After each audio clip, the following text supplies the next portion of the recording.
wow, that solved my problem. And so get deep into the problems, have conversations with your audience, and then just answer those questions on your podcast or bring experts on to answer those questions, and you're good. You're golden. Brando, hey, let me tell you the truth. It's not about who you know, but who knows you. Brando, it's your story. You can rewrite it if you so choose. It's your life. You decide those moves. Brando, you want to talk about getting the bag? He built a 7-figure brand from scratch. Brando, it's the Brand Up Podcast, but you already know. Enough talking, bro. Let's start this show. Brando.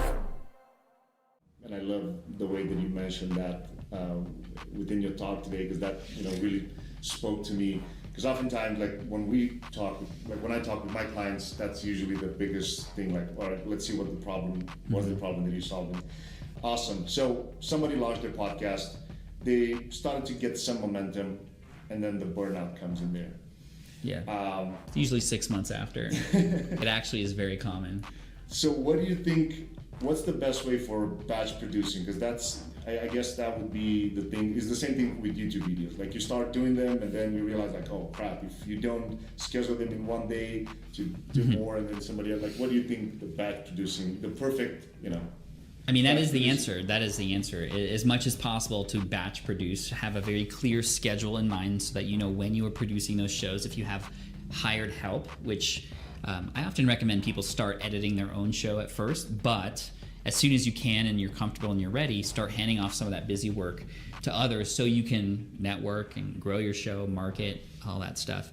But batch processing is a smart idea because it allows you to be in that mindset of creation for a little bit longer period of time and get more done, and versus like, okay, I'm just going to do one podcast this time and then one podcast this time every single week.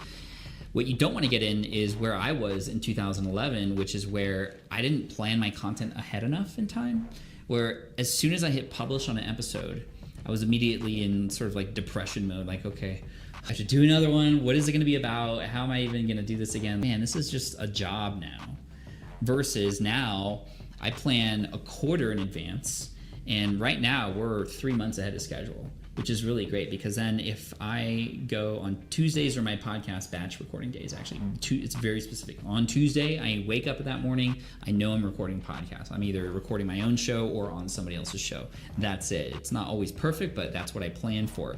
However, if I just don't feel like it, like I'm not good energy, I'm not going to force it because I already have 3 months ahead. So I can wait till the next week when I do have energy and catch up again. So I have a bit of a buffer period. But I think beyond just batch producing and rewinding a little bit, it's understanding the content that you're going to be creating ahead of time and already giving yourself the allowance to think about what that content is even before you get behind the microphone. So now I know, for example, next Tuesday, I already know what podcast episodes I'm going to be recording. I already know who those guests are that I'm going to be interviewing way ahead of schedule so that even in my mind, maybe I'm in the shower or something and I'm like, next week's going to be fun when I interview so-and-so. What do I want to get out of that? What kind of questions can I ask? I can already start thinking about it. Or if it's a solo show, I can already start thinking about what the outline might look like, or just I might come across a story and be like, oh, that would be great in next week's podcast episode.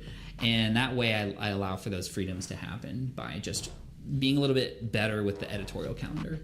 Got it. And then just a side question before we get towards the end. Do you ever run into problems? Because like when you schedule interviews with other people and of course you want to batch produce them, do you at any point in time run into like, oh, this person showed up a little later? Yeah. I mean, I'm an entrepreneur, so of course I go through problems, and scheduling is part of that. And it's just one of those things that you kind of have to roll with the punches as they come in. This is why you also batch produce and schedule ahead of time, so that if in case a person does have to reschedule, you can just fill that time in with somebody else or another show, or just take that time off and it won't hurt anything. It's hard when you plan an interview and it's supposed to go live later in the week, but then that person cancels. It's like scramble time. What am I going to do? And then that content just becomes forced, and you don't want to have it be that way. There's other problems, and I don't know if you've gone through this yet, but it's normal in a podcaster's career to make big mistakes. You forgot to hit record. You recorded for an hour and a half and you forgot to hit record. That sounds so stupid, but it's very common. It's usually there's something that gives you, it's almost like a rite of passage. There's going to be some stupid mistake that you make, and it's just part of the situation. And I think the last thing I want to say is just make sure that when you interview people that you're actually listening to them and being curious, because it's very common when you're interviewing somebody to just have a list of questions and then go, oh, cool, question number 2. Question number 3. It's boring, and you could be replaced. The gold lies way underneath, and you have to dig for it. So follow up. Why did you decide to do that? How did it make you feel? What was going through your head? If you could do it over again, how would you do it?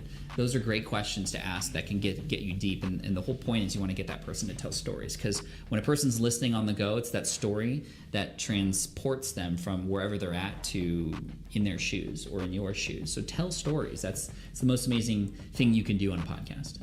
Awesome. And this morning, because I just want to, like, everything you say now kind of relates to your talk this morning, and you said some like super powerful stories that I'm thinking about myself. Maybe I didn't know if that would be a good idea to go that deep and actually share some personal struggles. When you shared the video with your wife going through those pictures and things like that, how can people actually, do you recommend that, because you said it on stage, to actually go deeper in every episode, at least have a little mini story in every one of them? I think, again, stories are powerful, and if you can relate it to you a little bit, it becomes something that your audience can connect with. And it could be a good story, it could be like have a happy ending, or sometimes it can be something that was a hard lesson learned. But that vulnerability is something that's really key, because today we're all looking for other human beings to connect with. And a lot of people, especially on social media platforms, you only see their highlight reel. But when you can show the struggle, then people will actually connect with you a little bit more. It's more realistic. Nobody has perfect friends, yet we're still friends with them. And if you had a friend who was always perfect, you probably wouldn't want to be their friend, right? So sharing those struggles and opening up a little bit and doing it within your comfort zone is the most important thing. Some people wouldn't imagine doing what I do, which is, I've published income reports on my website showing people how much money I make, where it comes from, the expenses, all that stuff. And that's comfortable for me to show people how I run my business and where money's coming from and where the wins are, where the failures are. But your version of that might be something different. So I would just say, basically it just comes down to open up a little bit, be a little bit vulnerable, and be personable, because people connect with other people. No, that's, I guess I do agree 100%. And I also like just thinking back at yourself and myself listening to all your episodes is like, when I first contacted you, I felt like, I thought I'm friends with Pat. Why isn't he responding to me? Like after all that stuff. So I do believe that it's powerful. Everything the way that you pointed out. What would be one thing that you would recommend to yourself starting over again? What would you say? Yeah, I made a ton of mistakes. 2 things. Number 1, hire help sooner. I was so adamant on doing everything myself. There was a sense of pride in doing it all myself, and I understand now that's the wrong thing. There's a pride in knowing now that I have these certain set of skills and I don't have these certain set of skills, and I can hire for those so that we can all do better things together. That's number 1, hiring help sooner and getting over that I had to do everything myself. Number 2 would be starting an email list sooner. I waited way too long to start an email list, and that was a huge mistake. And I think even today you're going to see email take an even more important role as social media becomes even more private now, which is really kind of where it's trending. So email, especially for people who have a message to share and people who need to see it, it's going to be even more important to have. And I waited way too long, and I missed a lot of opportunities to help people and serve people and acquire new customers because of it. So I would start an email list sooner. So hiring somebody first, starting an email list sooner. Who would you hire the first person now if you would just start over again? Yeah, if I had to hire somebody and go back into time, it would be somebody to edit my podcast, because that was the thing that was taking most of my time. For you, it might be different. I would write a list of all the things that you do, write down how much time each of them takes, circle the ones that only you can do, and then everything else should eventually be let go. Eventually. Start with the one that's the most time, that you hate the most. Let that go, and you're going to see like, wow, this can actually be done. And the surprising thing I found, especially with editing my podcast, which I knew how to do, I was good at it. I was like, this is my thing. It's my baby. Like, I'm going to do it. I'm always going to do it. When I had somebody else do it, they did it faster and they did it better. So I got time back. I got better quality stuff, and then I got to spend more time doing other fun things or spending time with family or marketing my stuff. Awesome. No, I love it. Now, I know we getting into, having almost like 45 minutes.